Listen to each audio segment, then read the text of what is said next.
but you do feel like sometimes it's gotten better, but I feel like I saw a lot of Black teachers leave and become exhausted or leave within 5 years because it's just like, I want to do this, I want to get back to my community, but it seems like nobody cares and it's not really going anywhere.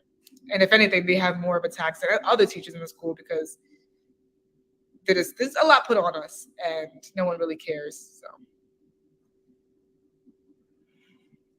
Yeah, I appreciate your perspective. I appreciate your honesty. Guys, if you're just tuning in, I want you to know that we are with none other than my co-host today as we walk through the panel for the rest of the time, Tatiana Williamson. And you're in special education, correct? Absolutely.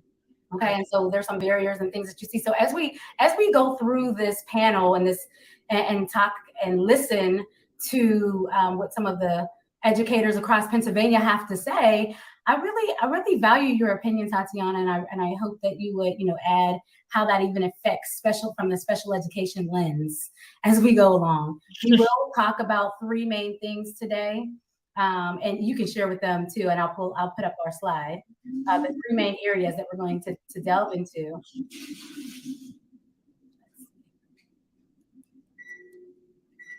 Can you guys see the slide? There we go. All right.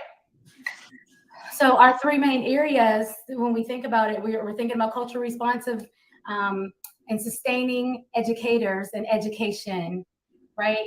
We're going to talk a little bit about that. We're going to talk a little bit about the law and what we can do. Like as I get excited on here. What we can do, we often talk about as educators. I remember there were times I would be like, oh my gosh, this is wrong, that's wrong.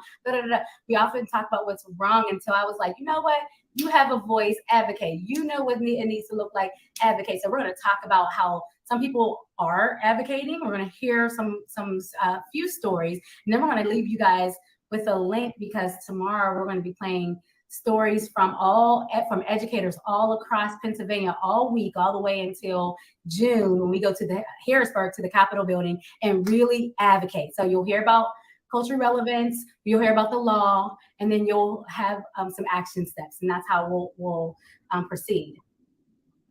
So who are these lovely people, Tatiana, on our screen? Who is this?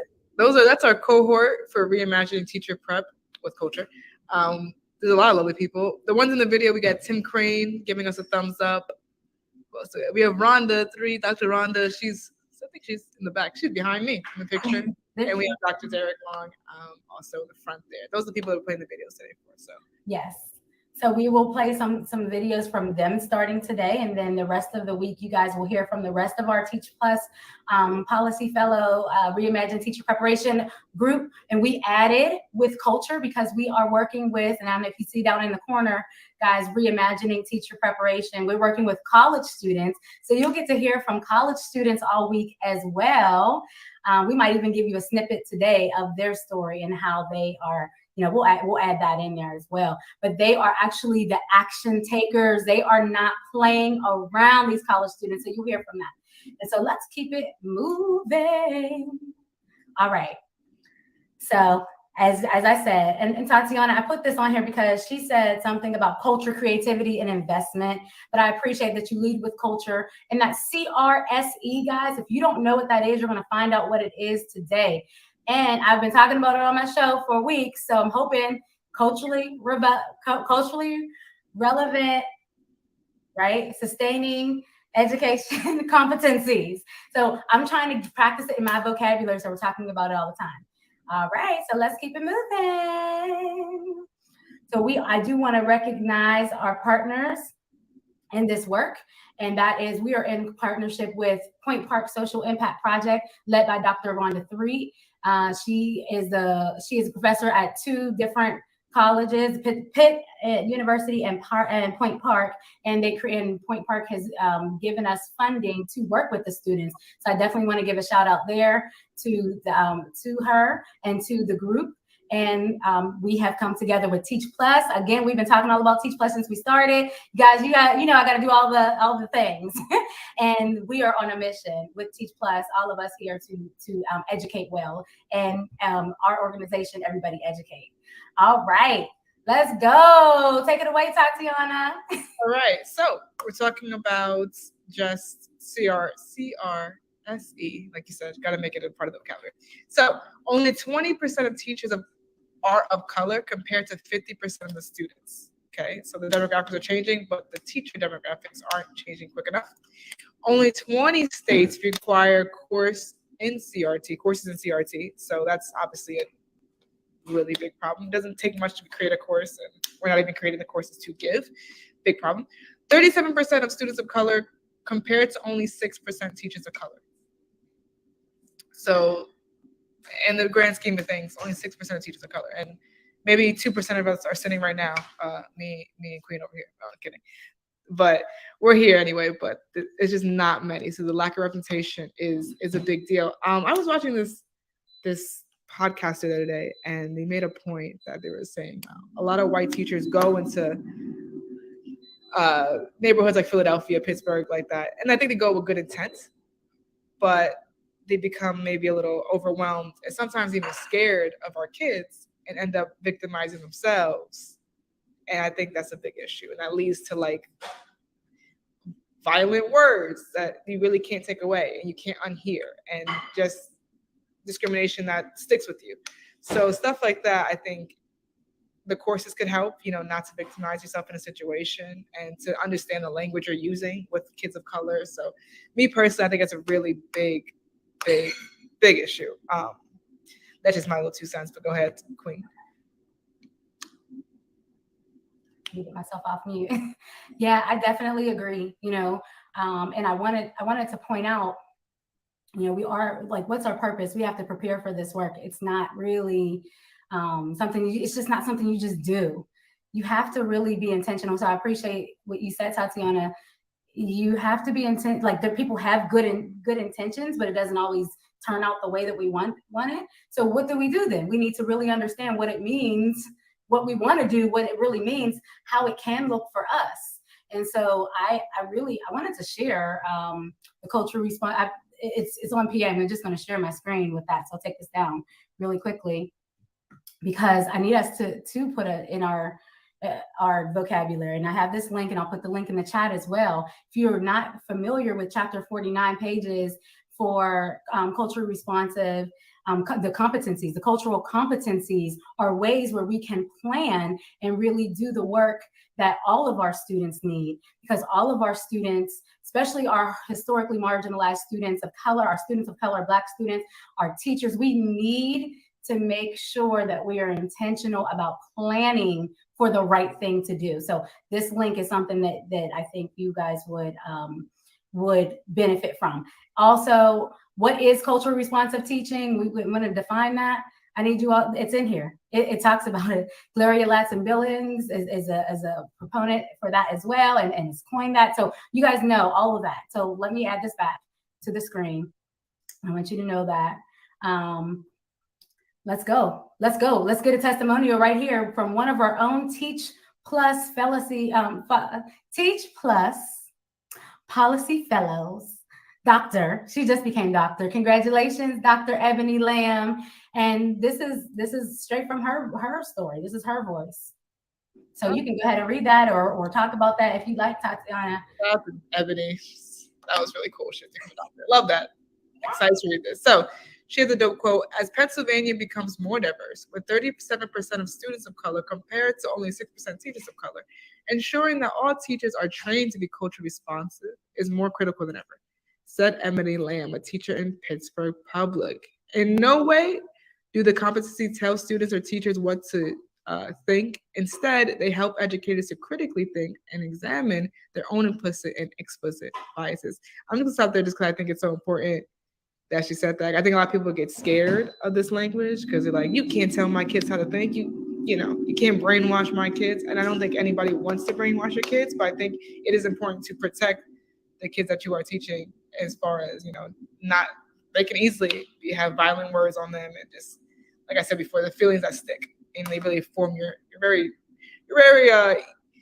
fragile mind at that time, and it should be treated as such. So I agree with Ebony. That's why she's a doctor, clearly. Well, I tell you what. So I remember when she had spoke up and shared this post in our group, and I was just like, whoa. So there was a news article in PA where there were some teachers trying to stop the Chapter 49 from going into law. And it was just like, to me, it was a smack in the face, because I felt like, why are we fighting something that's going to make everybody better?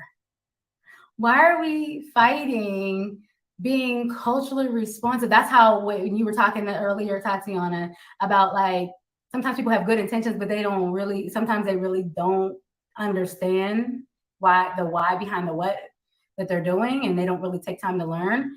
And so this is a clear example where it was like, listen, this is not what this is. Did y'all really look and research into what this is? So all respect to all educators, but people who are ignorant of like what it really means to be culturally responsive, that's all of us at some points. I'm always still learning. I'm always learning how to not have biases, to not walk in dominant culture or white privilege or privilegedness I have. It's a learned behavior to get myself to like, this is the right way. This is the best way. So okay, I'll like. No, but I think it's important. I think it's important we have teachers of color, because you can recognize that it makes you better, right? Because you've been on the opposite end of right, maybe not feeling great, or like feeling left out or feeling unseen, but you can recognize that it makes you better. But not everybody can recognize that, and you won't ever have 100% compliance with this kind of things. But if you have more teachers of color that know what it feels like, you have a more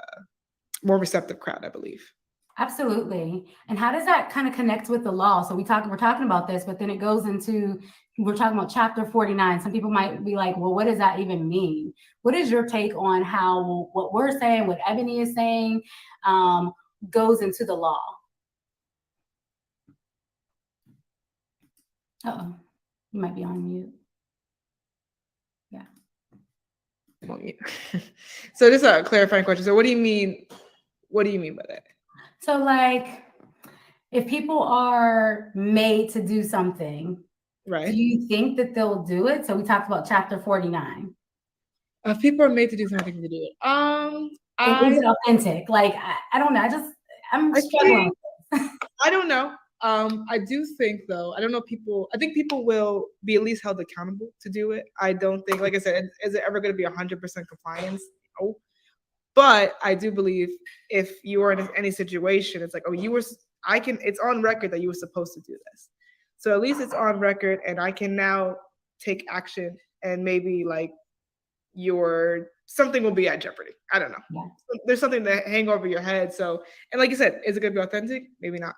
But at the very least, the law I think eventually law does influence opinion eventually. I think maybe the first 2 generations might not really see it, but eventually it becomes common practice, or it becomes true. And I think that it does take time, but I do believe, I mean, if we didn't have certain laws in the 60s, eventually a lot of opinion changed. We're still fighting a lot of the same things, but overall, a lot of opinion has loosened up a little bit. And because it's law, because if you don't do this, right, now legal action can be taken against you. So it's like, now you better do it whether you think it's right or not. So it's loaded. That's a hard question. Yeah, it is. It is. And I will say, to your point, it's still a law, and there's a lot of laws that we don't like, but then the language becomes more acceptable than it did before, whenever it was like, oh no, we're separate but equal, or we're all those different things, like, oh no, you don't belong here. No, in law it says you belong here, because even when they changed those laws back in the day to push out Black people, African Americans, to push out people, even when slavery was done, even all those different things, people still upheld what they felt they should, like privilege or the way things were in law. So it does really make a difference for us to talk in law. Now, and I actually just want to flow through the couple of these slides, and then I'll play a clip from, what do you think? Play a clip from Tim. And then after Tim, we'll flow through, and I'll let you guys kind of see the discussion we had with some of the other panelists. Okay, so let's put that clip up really quickly before we get into the teacher shortage, because I think teacher shortage is a huge issue. And I believe that when we're talking about culturally responsive and sustaining practice, I want you all to connect it. Like it goes together. There's a huge reason why our teachers are leaving. There's a huge reason why our students are not engaged. There's a huge reason why there's not a lot of Black teachers or teachers of color in the school system, and it is tightly connected to culturally responsive CRT, culturally responsive teaching, culturally responsive education, and these competencies that need to be in place. There's a huge reason. So I need everybody to see the connection, and then we'll go into teacher shortage, because it doesn't need to be separated. I'm just going to be real. It just doesn't. So let's play this clip from Tim, and he is phenomenal in Harrisburg. He does so much work, and I'm just really excited for you all to see this. And a great school to really revolutionize the set of opportunities they have before them. What we don't have, unfortunately, is a system that encourages people to commit to getting a teaching certificate, either because they can't necessarily afford to pursue that, or any of the other barriers they might be facing along the way. We also have, and this is one of the major reasons I really committed to this working group in particular, we don't have a system that really encourages people to commit to the long run of a career. When we talk about the teacher shortage, a very basic cause of that is that we just don't have folks entering the profession and even getting a foot inside the door of their own classrooms. But a bigger problem, and we continue to see this unfold, is that we don't have people that are sticking to the classroom for the long haul of 25, 30 plus years. And so really what I think we need to do are create the conditions that encourage people who want to get into the profession but might say, I don't know that I can commit myself to this for the full run, or I could if I could just afford to get the degree, to get the certificate, to really put myself in the position to earn that job. To do just that. We have a lot of untapped human potential in our schools, and we're seeing the recognition of that through some of the Grow Your Own program initiatives that are currently in committee. And there are other ways that we can recruit those talents to get into classrooms and stay at the heads of classrooms, especially those who have not always been put at the forefront of recruitment efforts. I'm talking about our students of color that can become teachers of color and be the role models for not just students of color, but all kids. And so again, like I said, we have the folks that want to enter the profession, but there are a lot of barriers in their way. And so I think what the next step for us as a Commonwealth is to really invest in those opportunities and remove those barriers so that the teaching force that we know can be out there can get in the classroom, stay in the classroom, and show kids what the best of public education in Pennsylvania can be, because we're overdue.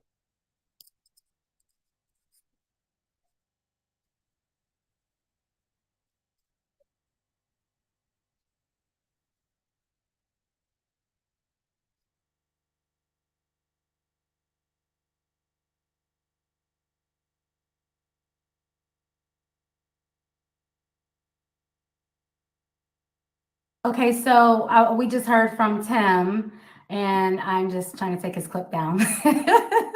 Like watching him watch the screen is a little bit creepy. Yes. So okay, I just have to hide it. There we go. Okay. I'm like, bye. What's happening? It's over. Okay. It's not even live, but I feel like it was live. That was weird. All right. But go ahead. I just think that actually we're talking about certification. We're talking about the barriers there, and I'm going to get a little bit into it just because today I had a day where, because my first 2 years of teaching, I taught in New York. I'm going on my third year teaching in Pennsylvania, and very similar state, very similar situation, very similar things, you would think. However, reaching a lot of barriers. So I'm certified in New York to teach students with disabilities. Everything's great. Everything's cool. I thought it was going to be easy to come here. I wasn't really too worried about it. I am now to the point where I've reached so much barriers, because I mean, as you probably definitely know, Queen, it's expensive to get your teacher cert. It's not cheap. The whole process is pricey. It's long. It's not always easy, but I was like, I'm certified. I'm gonna just switch this up real quick. I'm gonna teach these kids. It's gonna be great, and everything's going great. Besides that, like I feel like I'm in a place where this might going my third year at the school. I feel like I can see the impact. I can connect with the kids. I'm really happy here. Like I will teach it for a long time if possible, but they're making me jump through all these hoops to like transfer my certification. I have to take more courses. I have to take more tests. And it's just like, I would have been fine taking the test. I passed all the tests nicely, but now I feel like I'm paying for another degree and I already have a master's. So like I feel that strain. Like I'm happy where I'm at. I'm happy in my school. I'm happy like with where I'm at. It's just the barriers that are put there for teachers that are already proven to be effective it's laughable, and it's going to continue to be a problem. And like Tim said, the biggest problem here is keeping teachers in the classroom and giving kids what they deserve and giving them a good public education as they should be receiving. And it's never going to end if we don't address it. And I see that myself, and it's disappointing.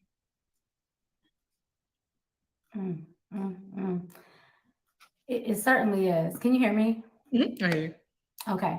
It certainly is. I mean, I think, oh, you don't see me, guys. Okay, sorry. I think, well said. When I first met you, when we started the cohort for Teach Plus Policy Fellow, that is something you were so passionate about when you were talking about. And I said, you lit up, you came to life with that. And you know, it hurt my heart because it's like, it isn't fair. There's so many hoops. I felt like you helped to ignite in me the fact that, no, that's not okay. I felt like I always kind of just went along to get along. I also have a background in special education as well. I came in trying to prove myself as an educator. Subbing, I felt like the tests weren't for me. There was just so many barriers in my college, like literally in college. And I felt like I went to a pretty good teaching school. I went to a PASHE school.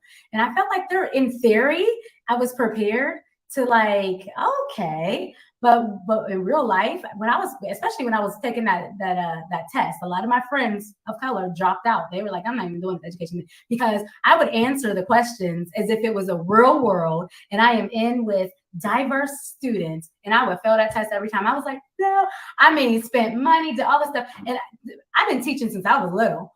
But ask anybody. I'm teaching in the church, teaching at the school, teaching on the porch of my best friend's house, like everything, playing school. I knew how. I was working with kids when I was a kid, teaching and I say all that to say, Tatiana, I just figured it out. I went through the barriers and just figured out. I'm tired. And why do people especially people, women of color, people of color, have to just figure it out all the time? Why can't we have laws in place that doesn't have all these hoops and things? Don't get me started. Oh, like if you want to get started on that's a whole nother conversation. I don't even think the test is culturally relevant, because when you're answering the question, you're like, this is what you should do based on who I teach. Exactly. To do the right answer according to you in this test, I might get a desk flipped in my classroom. So let's not do that. But right. But that's and you know, another thing, just before we move on, while I'm in my little rant, the mayor of New York City said recently, this same discussion we're having, like paying teachers more, getting more teachers in the classroom, blah blah blah, blah, thing that we're all fighting for. That's a big thing in the New York City thing on the table right now. And you just said, teachers get on. We kind of like accepted whatever we're given, but we shouldn't, because he said out of his mouth, like, oh, teachers they do this out of the kindness of their heart. Why do they need more money? Why would they need more money? You're supposed to do it because you want to feel good about yourself. You want to give back to your community. And I do, especially as a Black woman. However, I put a lot of money into my degrees, and I put a lot of time. Come on. Paid as so, and I put a lot of time. We all put so much time in just lesson planning and our own money to make sure everyone has food, because we can't see this. It's just ridiculous. So that is a common attitude. Like, they should be doing the kindness of their heart, and we do. Otherwise, we wouldn't be here, because we don't get paid enough to begin with. That's right. And we shouldn't just accept anything. We shouldn't just get on, because that's not sustainable. It's not sustainable. It's not sustainable, and it's actually a smack in the face. And guess what? You're about to be on here with me every week now. We're gonna talk about this stuff. We're gonna get it till people get. We're gonna give it out till people get it, because I think that it's a beautiful thing. That education is a beautiful thing, right? And for people to kind of not really recognize, like, we train the doctors, the lawyers, the teachers, like we do. Educators train all the people who make all the money. Don't get me started either. But then we wonder why there's a teacher shortage. And you talked about pay. Pay needs to shift also in Pennsylvania, guys. We are advocating for pay to be better as well, and for there to be programs that really do highlight recruitment of diverse teachers, Black teachers, teachers of color, and making sure that they're successful. We don't have to jump through 15,000 hoops all the time. Okay.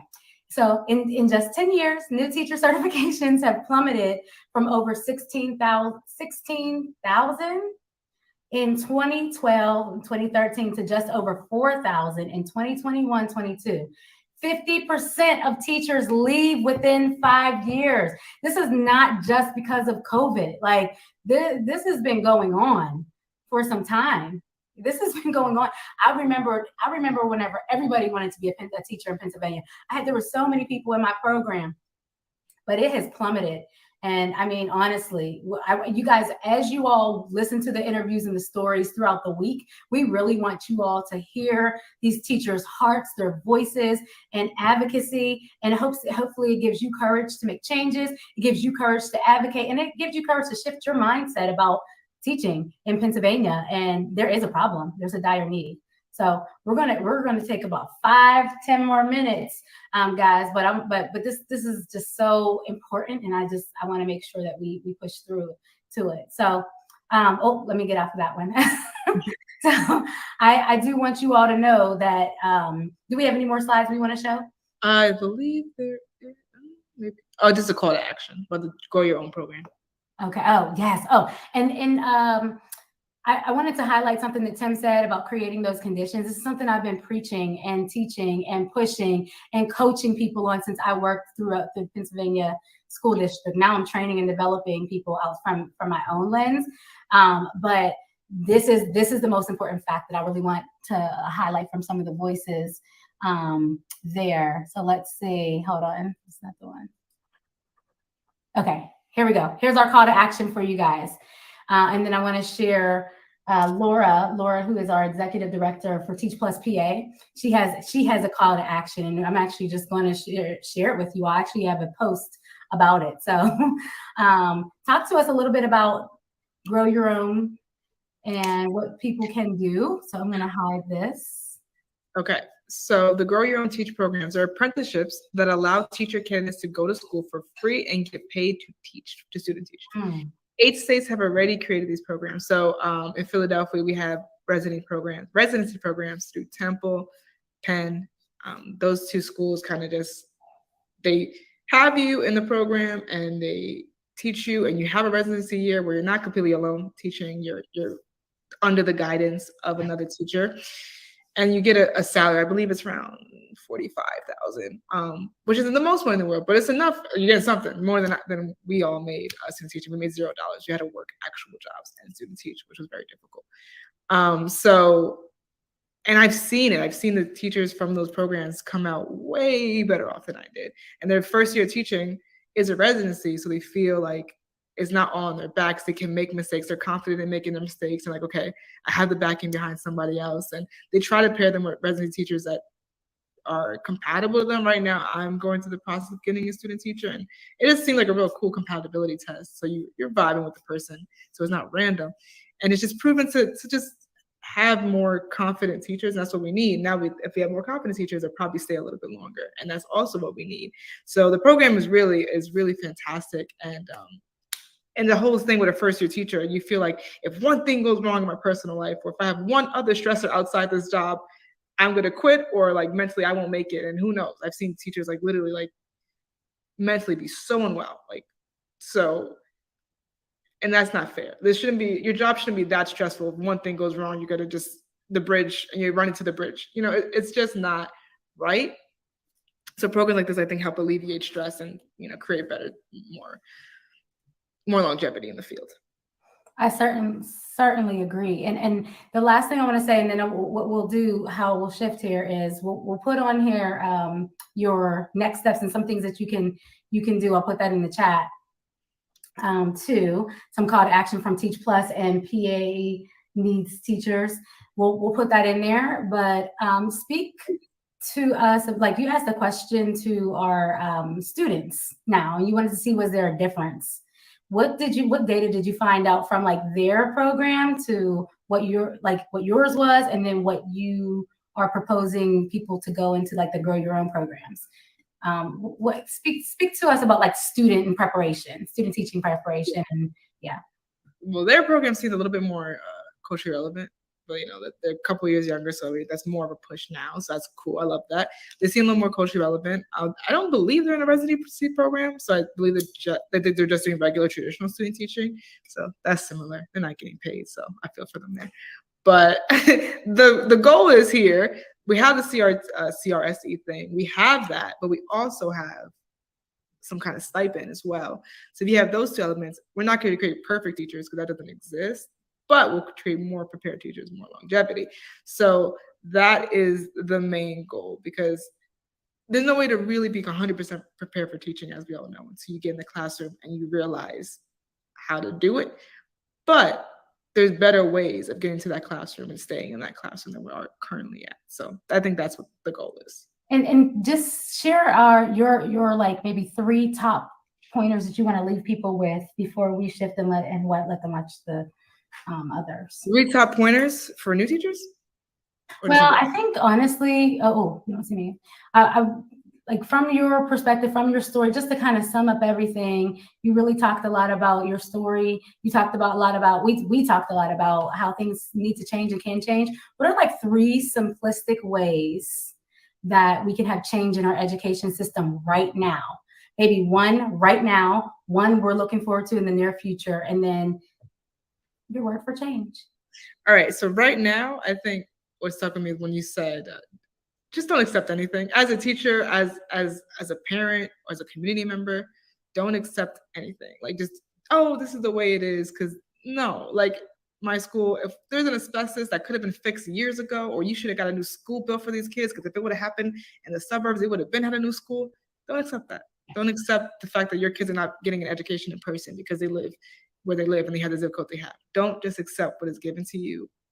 It's just not going to work. Teachers, students, parents, random people on the street, just don't accept it, especially when it comes to education. And the next one you said, for the near future, stay educated on the policies and the things that are changing, because things get, pulled, the rug gets pulled underneath all the time, and things happen and we don't even know what's happening. Elections come and go and things are changing. Budgets, they were threatening to take off so much money from education. So just stay up on education, how much money they're putting or taking from education, because that really does make a big difference. Mm-hmm. And the last one word, if I would say one word, invest into your community, invest into your people, invest into your kids. Just, that will make all the difference. That is so powerful. Thank you so much. I appreciate, like, basically, and you can't see me right now, sorry. I'm trying to pull this up for you guys. I appreciate all that you have shared. Tatiana, you have a beautiful future ahead of you. I know that for sure. And I know that, there are going to be many that hear your voice and that really decide, you know what, if she can, then so can I, especially in the field that you're working with. It's really powerful. So thank you for what you do. And can you guys see me yet? Can you see my screen yet? Not yet. I will share it though.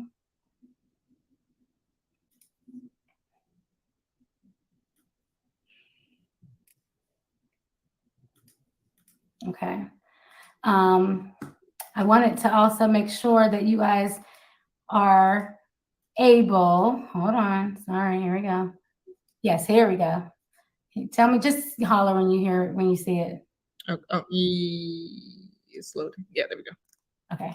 Okay, perfect. Okay, I know it doesn't look perfect, but it's okay, guys.